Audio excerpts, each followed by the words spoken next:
Brad Keselowski, we talked about his bad luck here. He's having a great run tonight. Don't want to jinx him. He's 5th right now. And in jeopardy of losing a spot there as Biffle moves in behind him. Oh, Doc. I believe you did. I believe you jinxed him. Stay high there. The 16 just flat wrecked him. Oh, that is just too bad for Brad Keselowski. I had to open my mouth, didn't I? Jason Leffler got a piece of that also. Got the right front and right side of his car. Right into him. See, these guys think that Gregg Biffle was the one that got into Brad Keselowski. Sorry, but I don't know what to do any different than that, guys. There's a damage on the right front of Leffler's Toyota. It was being shown in the 6th position. Another one of the cars on the lead lap.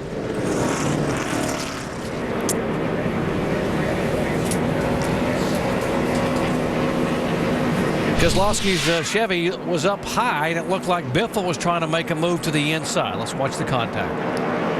Well, Biffle just flat wrecked him right there. I'm sure he didn't do it intentionally, but he definitely got into the back of Brad Keselowski and turned him around. Yeah, Jason Leffler, unfortunately, just the wrong place at the wrong time.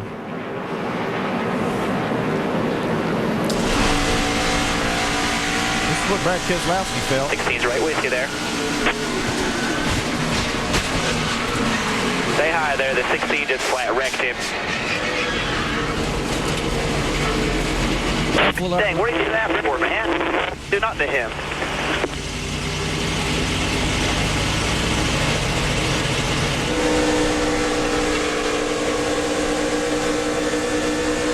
So on board with Jason Leffler here, you can see he can't see a thing. All the smoke there. That's got to be a helpless feeling, not knowing where to go. Yeah, it really is. You don't have time to turn. You don't know exactly who's below you. You can't turn it. Just unfortunate.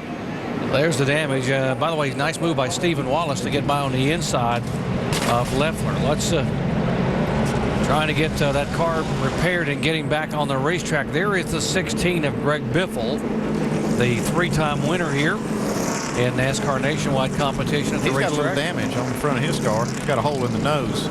May have to address that.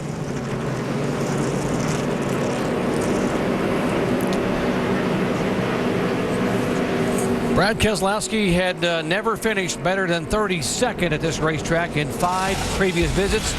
That was all going to change tonight because he was running 5th until a moment ago. And now the damaged car being repaired. Under caution number 3 here at Auto Club Speedway in Southern California. Contact between the 16 car of Gregg Biffle and the 88 of Brad Keselowski. There is the leader. There is the 16 car on pit road. Let's listen in to their radio. I was just inside of him a little bit. He started down the racetrack because he was loose. But I don't know. Probably my fault. I had to look at it. Yeah, it looked like he might have pedaled a little bit there or something. You see that contact from right behind the 88. Now, we saw some penalties invoked last week at Daytona for contact involving the 38 of Leffler. Would this involve possibly a NASCAR penalty? Well, it's kind of a little bit different here, Doc, because these guys are just racing hard, and there didn't look like there was an intent there to try to wreck each other. I think they're just getting together and racing hard, and we're talking about a matter of inches. Jamie?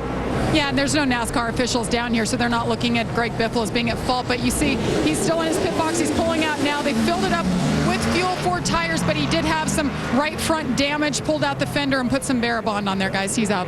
Thanks, Jamie. And DJ, when we look at that in slow motion, did it look to you like maybe the 88 car might have stepped out just a little bit in front of the 16, or is it hard to tell? Yeah, we heard the spotter talk about it. Looked like he had to pedal a little bit, and what that meant is he had to get out of the throttle just a little, and that can happen. This is NASCAR racing. As we see it right here again, Keselowski going down the backstretch. You see Biffle in behind him, but this is going to happen. All of these cars are pretty loose, especially on these restarts and as they have fresh tires on. Greg got back to the throttle. He was expecting Brad to be that, and it's going to happen. Nothing intentional there on Greg's part. It's unfortunate, yes, but it's been a part of our sport for a long, long time.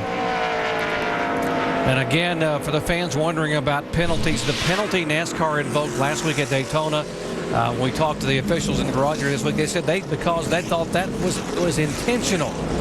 There was incidental contact, as you said, in part of racing all the time, and there was no intent involved. And that's, for those of you who know the two drivers involved there. We've got to believe that was just simply a racing accident. Yeah, and there's always going to be at a minimum of two different sides to every story, every one of those. But yeah, again, it's unfortunate for Brad Keselowski and Jason Leffler that it tore up their race cars. But again, it's always been a part of our sport.